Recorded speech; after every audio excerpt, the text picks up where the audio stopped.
has passed on to all of us. Are you malnourished? Have you arrived yet?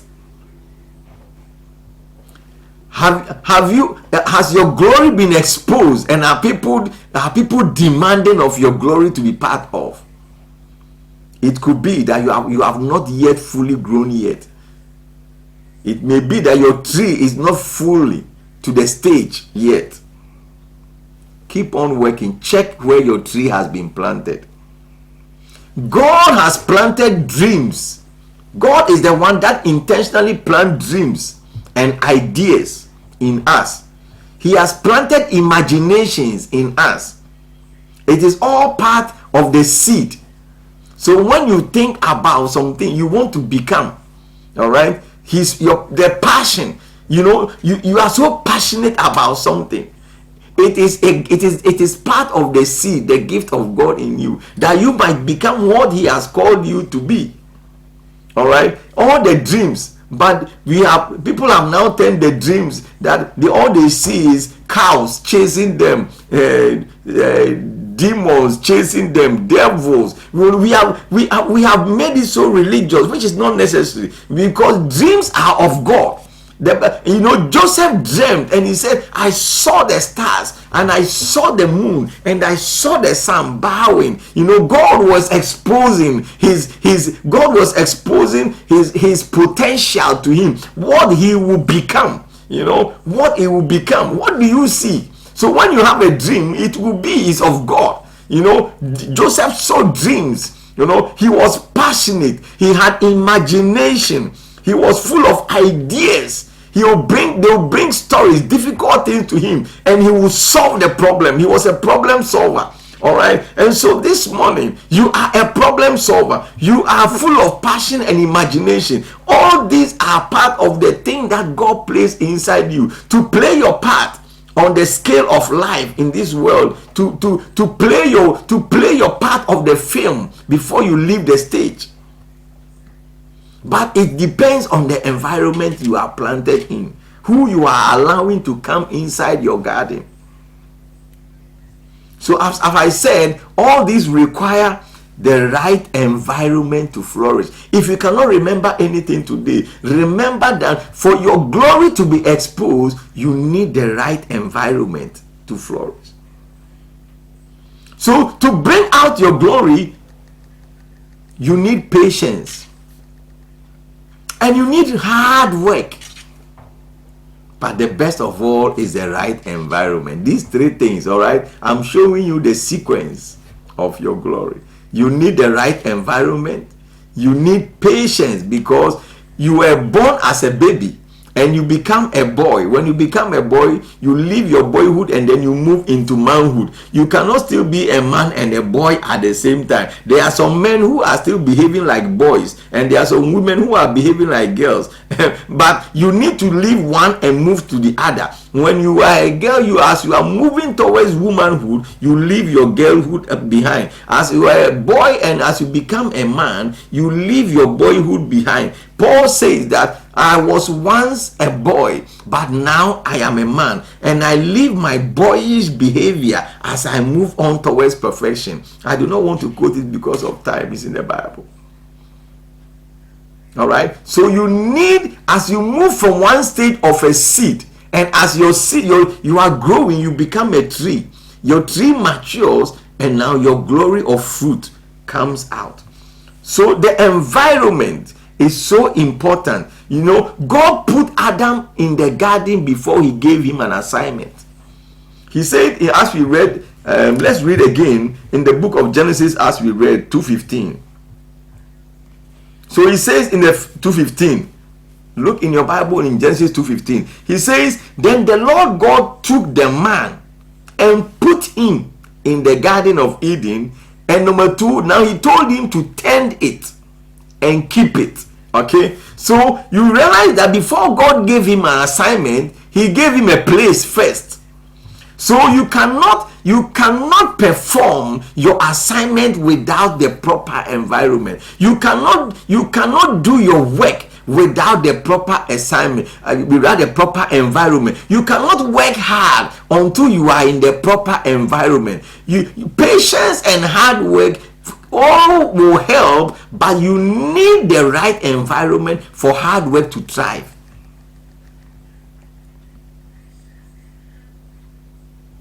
Let me put it in this way. The location is more important than the commandment. Where is your location?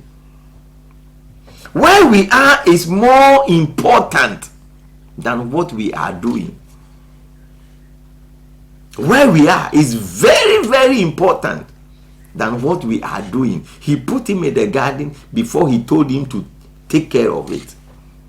But so many people have placed doing things for God without looking at the environment where their tree is growing. If you are in the wrong environment, nothing will work for you. So you can be the seed as I showed to you. You want to grow to become a tree. You want to bear many fruits.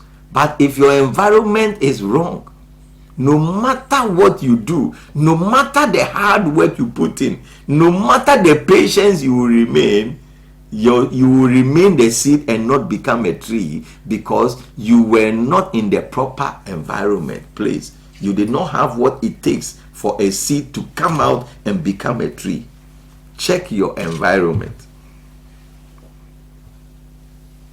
If you are in the wrong place, you can never accomplish what we are supposed to become.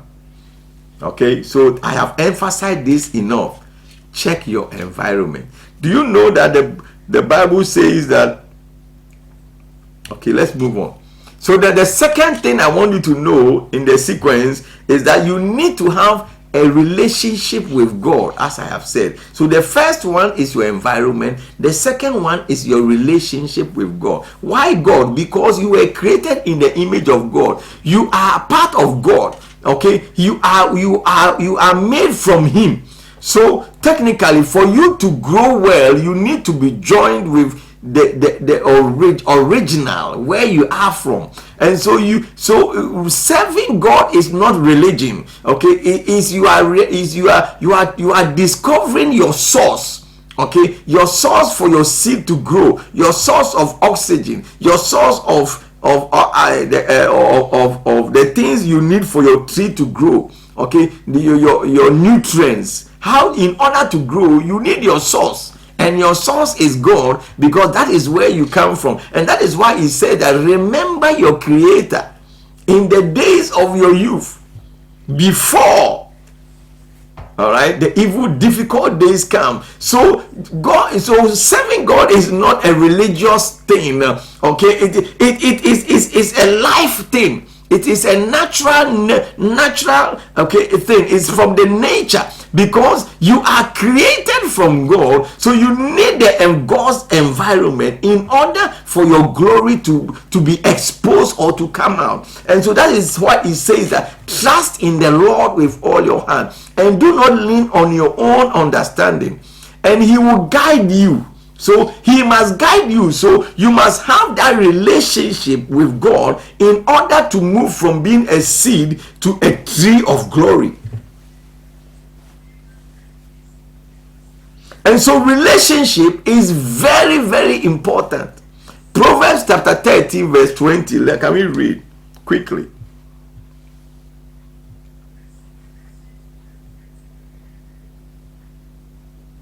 Proverbs 13 verse 20, he says, he who walks with wise men will be wise, but the one who has the companion of fools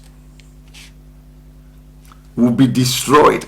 So after the environment, who are you connected to? Are you connected to God, or you are leaning on your own understanding, or you are connected to your friends who do not know God? And so if your connection is to those who are not wise, the Bible says that you will not be wise. It's as simple as that. And if your companions are foolish people, the Bible says that you will be destroyed. Your tree of glory will not come out. You will not grow. You will bear no fruit. Psalm 1 verse 1 says, blessed is the man that walketh not in the counsel of the ungodly. You do not listen to the advice of those who do not know God. Ungodly. All right. Nor standeth in the path of sinners, right? Nor sit in the seat of the scornful. So he said, you don't stand in the path of sinners, nor sit in the seat of the scornful, those who scorn God. And so he's talking about the relationship. If your relationship is to those who hate God, who do not have a natural connection with the source where they came from, the Bible says that you will be destroyed. So you need, after your environment, you need a relationship with God. If you want to become like God, simply hang out with God. If you want to become like God, if you want that glory of God, the tree of your glory, okay, to be exposed, to come up, hang out with Him. You need to be hanging out with God. All right, it's as simple as somebody will ask, how do we hang out with God? Hang out with His word. So living and working in the environment of His presence is so important that I cannot overemphasize it. Living and working in the presence of God, the environment matters. So you need to grow, as I said, from a seed stage into a tree, a small tree, into a bigger tree, a mature tree, and then your glory starts to be exposed and to come out. It takes time. For now, your glory may not be there, but every day you are heading towards that glory. I have decided upon, I am a lifelong learner. I am learning till I die. Okay, we have a course called lifelong learning. You need to be a life learner, because every day you are adding towards your glory. Matthew chapter 5 verse 48, quickly. Matthew chapter 5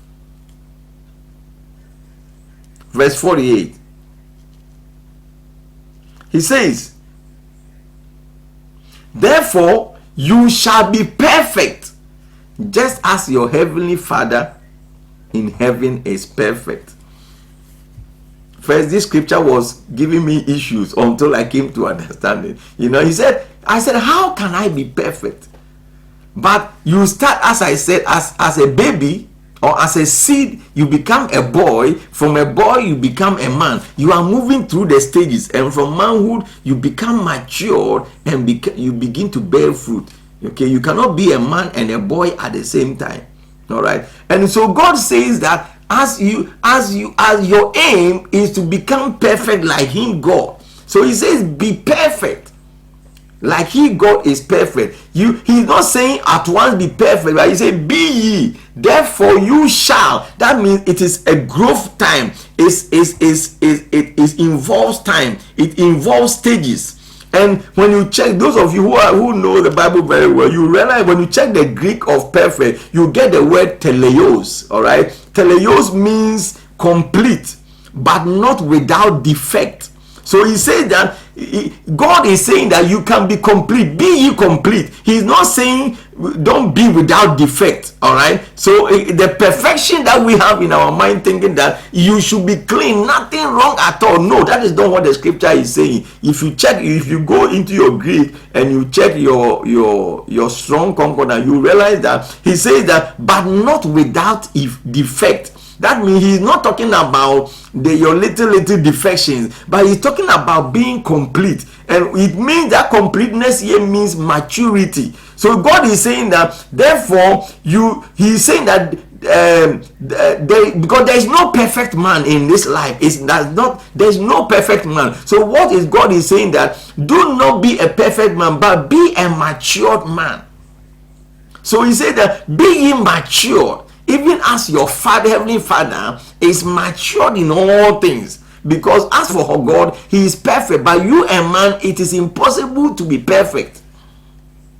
But as you check the scriptures, I told you the original word that you were supposed to be here, you're saying, is to be complete, is to be matured. So Paul said, let us put away immaturity away and be matured in our dealings. Okay, you have moved from manhood into maturity. So as I will be bringing my message to an end very soon, I've explained to you the sequencing of your tree of glory, or your seeds of glory. So in order to release that glory inside you, is to release your full potential that God has placed inside you. And the full potential comes in the form of a seed. Very little, unattractive. But this same unattractive seed carries a big tree, and this tree has the power to bear forth fruit, coconuts, pawpaw, pear, guava. Name all the trees that you can see that brings forth. They started with a little seed. And the same inside you. The Bible says you are the tree of glory. And so every day the work you do is adding up to your glory. You are growing towards your tree of glory. And number 2, pursuing a life of holiness. I will tackle this in a full